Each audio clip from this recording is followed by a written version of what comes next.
What's up guys, Tim here from Candid Tech TV. So today I'm going to go over with you the Vankyo V630W. This is an updated model of the Vankyo V630. In the past I've reviewed the Vankyo V600 and that's a very good projector, still is to this day. It's a native 1080p one just like this one is. So we'll kind of cover why exactly this one's different from past iterations and different models like that. So I'll show you a little bit of performance, talk about some of the specs and what you can expect with this projector. If you like projector reviews, definitely subscribe, like this video. That would definitely help out, but let's get into it. So guys, I've been sitting on this one for a while, but I've been actually testing this out since I bought this around Christmas time. Actually, there was a deal on Amazon where I got this for basically 212 bucks. There's a coupon that I could check out and use. So check that out. There's always seemingly like a coupon or some type of discount that Vankyo's been running nowadays. So I'm going to have a link down here below in the description. That is an affiliate link if you buy through there, but you should get this around $200 or so. I wouldn't pay, $250, $260 around there. There's usually a special on it. So try to find it somewhere around there. But that being said, this is a native 1080p projector. It does have some pretty cool features. I mean, it's got everything you need for connections. It's got an HDMI. It's got two of them actually, and an SD card slot there, full size. USB. It's got a 5-volt USB out to charge some devices like your phone. AV, audio out, VGA. So with that audio out, you can hook up, external speakers by line in. So that's kind of cool. On the Vankyo listing for the V630W, it basically states that the upgrades compared to the previous versions are essentially that this over the 630 now has Wi-Fi support, auto keystone correction, and then they say and other upgraded functions. That's one of the things I don't like about some of these companies is you end up kind of getting some vague specs and things like that. There's another claim that they made within the product listing on Amazon actually that says native 1080p stunning images, 2021 upgraded 80% plus brightness, contrast ratio 10,000 to 1, native blah blah blah. But that 80% plus brightness, what are you talking about there? You're comparing that to the V630 because this is a V630W and you're saying it's upgraded 80% plus brightness. There's no way this is 80% brighter than the V630. Even the V600, which is what I've tested out in the past, it might be better, but it's not something where I turned this on and definitely noticed a big improvement in the brightness. But some of the other specs, this has basically 60 gigs max support for USB devices. So that's one of the things I saw. If you're running into issues, make sure that your USB isn't over 60 gigs or else it's not going to be supported.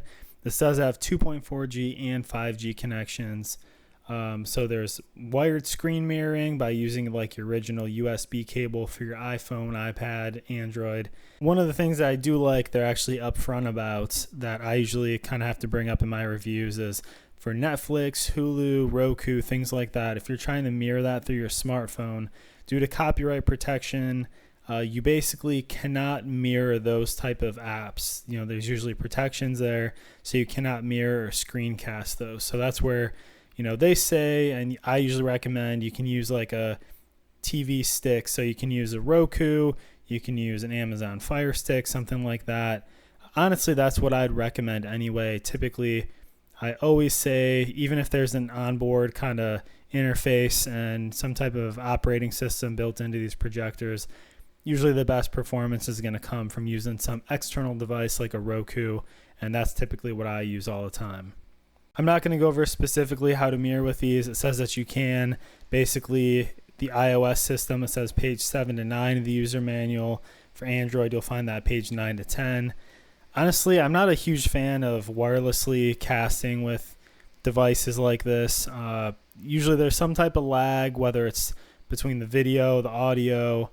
Sometimes you get some choppy playback and stuff like that. I just have never had a great seamless experience, even with some other brand names of projectors. So that's not something I'd really recommend or, get your heart set on. And again, I guess I'll give them kudos because they say for all home projectors, the screen edge is not as clear as the center. It will perform better effects if the projector is under relatively dark room environment. So yeah, this this is going to be one, if there's some ambient light in the room, if you've got some light between, say, coming through your blinds and stuff like that, then it's going to be fine. It'll suffice. I've played a show and watched something with like one light on in the room. It's definitely going to be washed out. It's not going to be optimal. So if you want the best experience, you're going to want to use this in a basement with no windows. You're going to want it to be nighttime, something like that. So that's true. And yeah, from my experience, anytime that you are using manual keystone correction, especially, you're going to get some blurring around the edges and stuff like that. That's kind of what I've always seemingly run into. So, they're at least upfront about that.